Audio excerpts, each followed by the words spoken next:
Heto kami ni Tatay at aming chikiting patron. Welcome kayo sa aming home sweet home.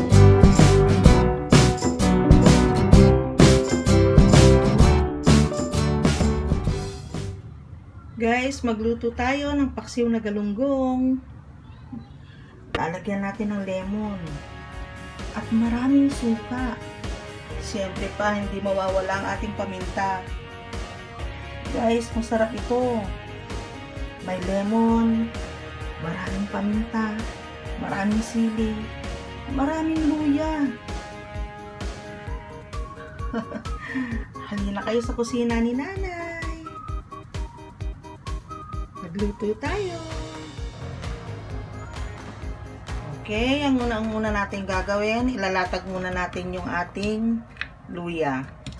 Ayan, malalaki yung hiwa ko na ginawa.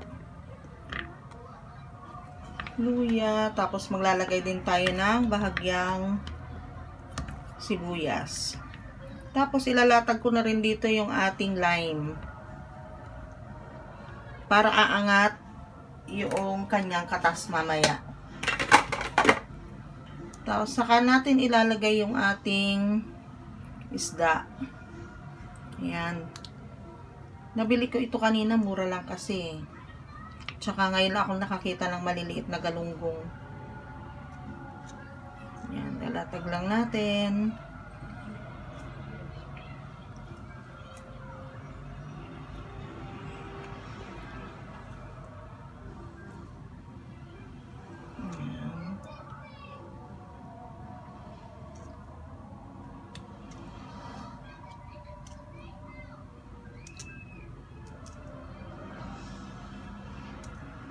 Ayan. Pagkatapos natin mailatag yan, ilalagay uli natin yung ating luya sa ibabaw. Okay. Luya. Tapos maglalagay na tayo ng sili. Ayan. Gusto ko kasi manghang na manghang talaga. Maglalagay na ako ng paminta. Medyo madami-dami yung pamintang ilalagay natin. Nakakabawas din kasi ang paminta ng lansa.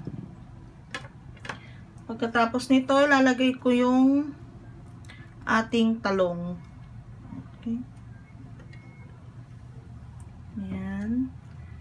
Malalaki yung hiwa ng talong kasi ang purpose namin dyan, pag nagisa na ay pag napaksiw siya, piniprito. Piniprito namin yung talong. Ayan. Tapos ilalagay ko na rin itong scallion. Okay. Bago tayo maglagay ng suka, lalagyan na natin ng asin. Ayan. Saka natin lalagyan ng asin.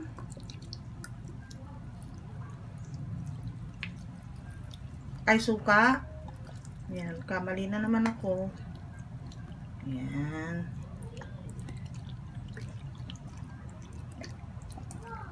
Medyo damihan natin para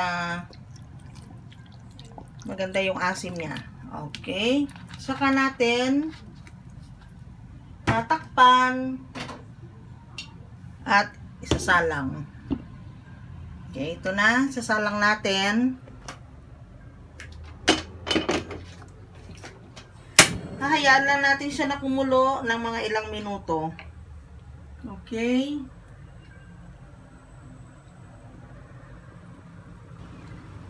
Check na natin. Ayan. Kunti na lang yung natirang sabaw. Okay na ito. Okay, turn off na natin. Dito na ang ating paksiw na galunggong. Ito siya, guys. Tingnan ninyo, sarap. At yung ating talong, tamang-tama lang pagkakaluto. Diba? Yung lasa ng lemon, kagat na kagat sa isda. Ayan, guys, maanghang talaga siya. Ito ang gusto namin, paksiw na maasim at maanghang. Okay, guys, luto na. Manganta yon.